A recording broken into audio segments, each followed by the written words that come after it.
I'm not going to repeat the problems we have had. I think I had time to have lengthy discussion around it, and many people have followed and made their own minds about what the issues are and the possible ways they can be resolved.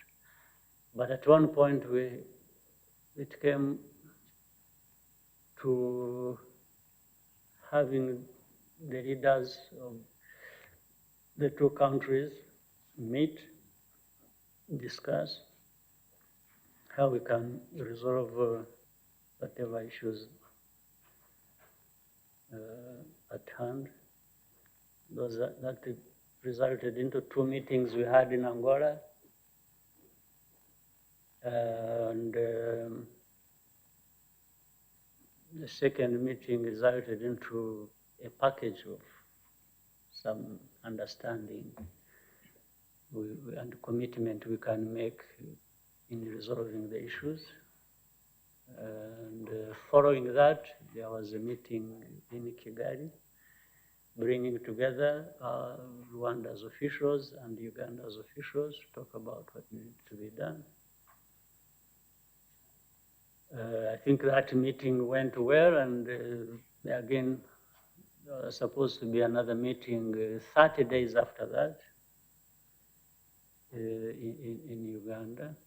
I think the 30 days were supposed to have 16th of October.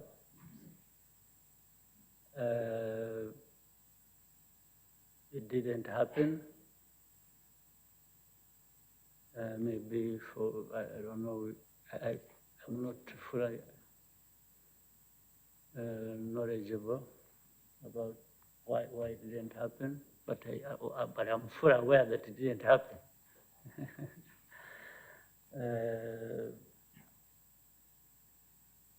So I think there is another, now instead of that, then in fact, after the 16th of October, we learned that another date, wait a minute.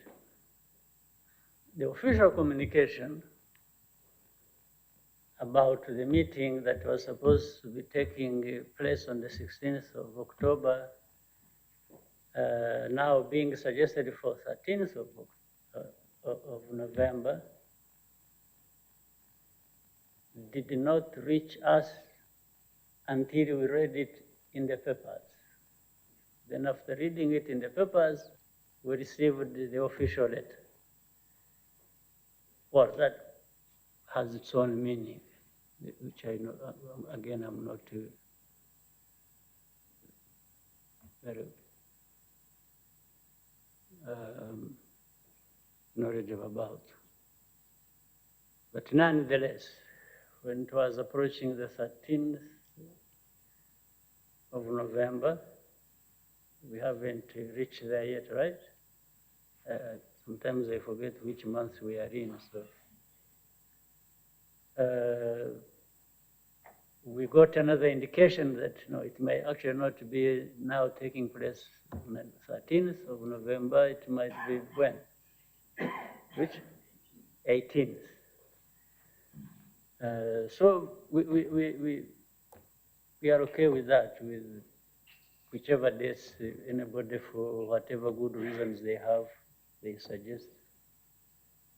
Or even if anyone comes up and says, you know what, we don't need any meeting, we respect that. But for sure, the meetings were supposed to resolve the outstanding issues that have created a misunderstanding between But one important thing I would wish to talk about that originated from the previous meeting that took place here and is likely to be an issue whenever the meeting takes place, or even if it doesn't take place, that still remains an issue, is the origin of this problem having been, I think, you've been aware of all kinds of accusations flying here and there. But at least for us, the origin is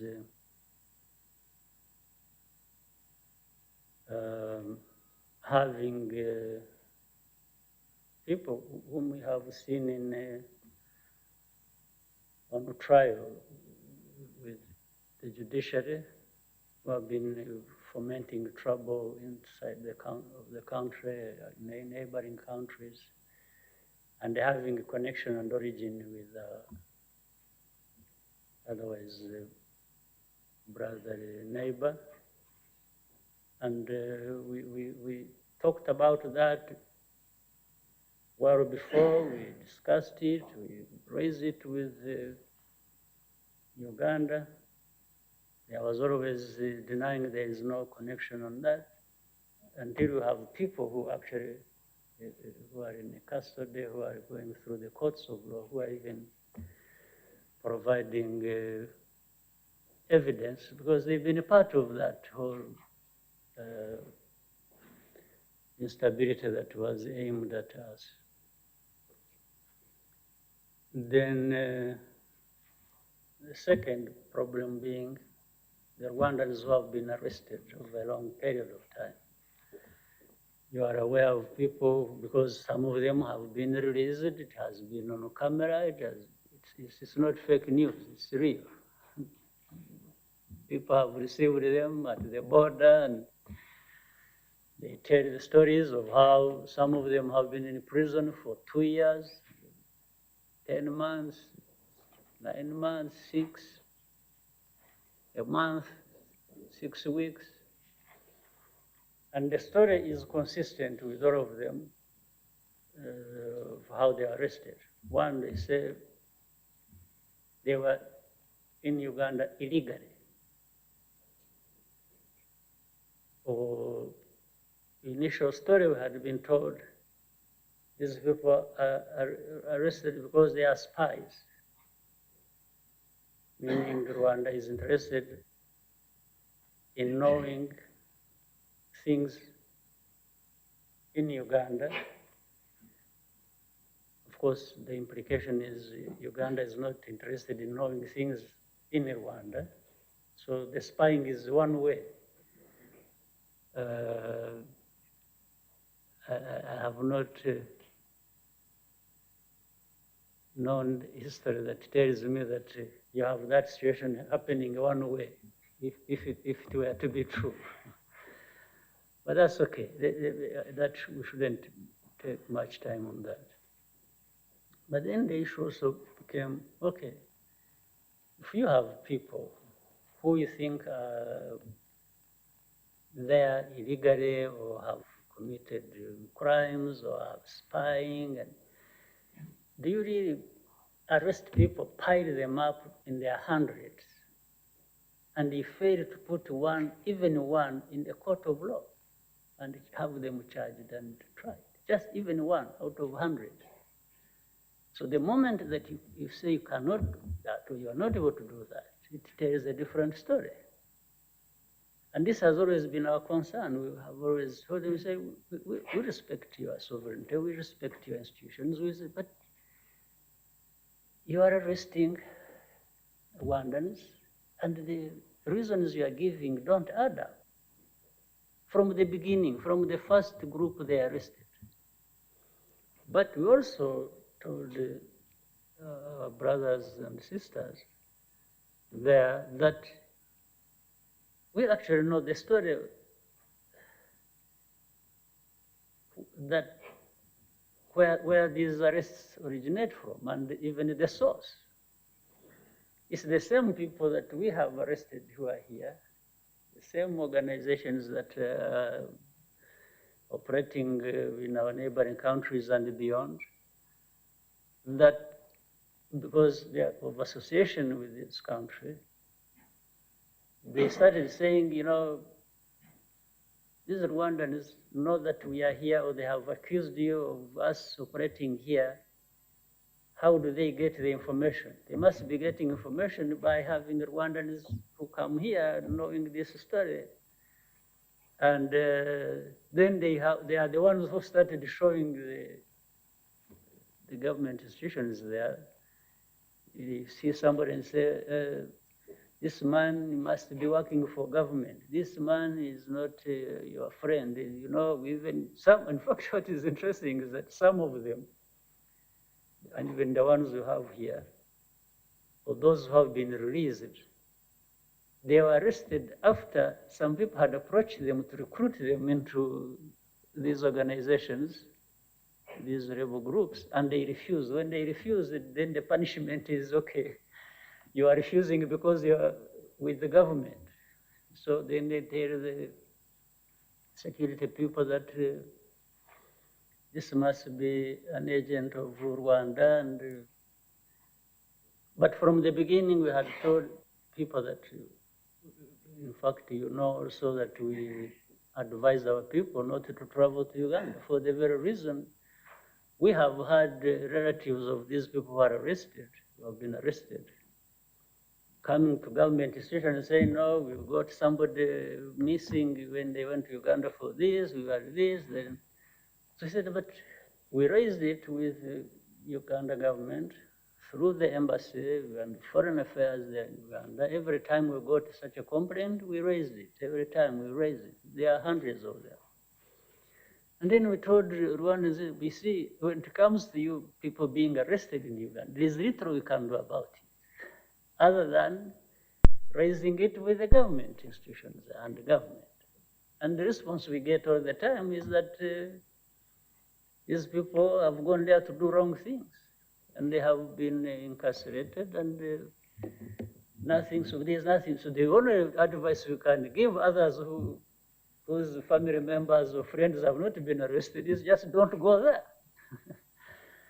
But we continue to tell Ugandans that they are free to come here whenever they want. If they don't want to come, still we have no quarrel with anyone.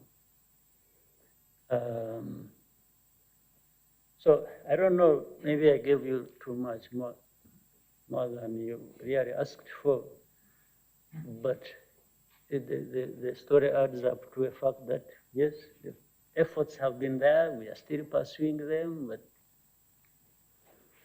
they may not be. Oh, but something happened. Immediately we had this meeting here, a few days after the meeting had taken place here. I think they released a number of people. Also, by the way, when I say they release, they don't officially hand them over. No, they bring them in the middle of the night and and dump them across the border. But in the same period, there is, I think, 30 something, some number at over 30, less than 40. But at the same time, arrested others after that. So it has been released, arrested, released, arrested. And then, of course, that, by the way, has, because we were discouraging people to go to Uganda, something that initially was for a different reason when the Gatuna border and some border areas were, the traffic was very slow because it was being worked on, the road was undergoing construction. But then that now ended up, mixed up in the situation. It's like, if the traffic going this side, you are arresting people much as we allow people to come over here. So this border point and some other border points remained things going slow or closed down already. But we have other border lines operating, Kajitumba, Chanika. So, and then the demand from the other side is you must open the borders. And they say, yeah, we will open the borders, but how about the origin of the problem? You want to open borders, but borders which will only be one way. The other ones who use it, you arrest them. So why don't you just,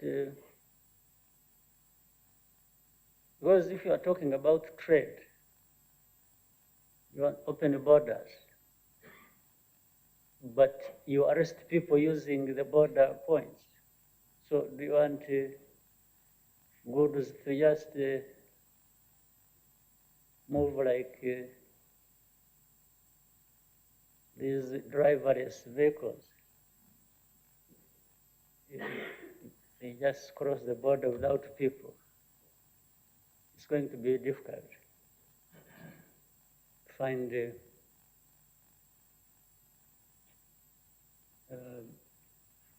sacks of beans moving on their own without people on the road is going to be difficult. So anyway, it's some kind of mess which I believe and still believe we can sort out.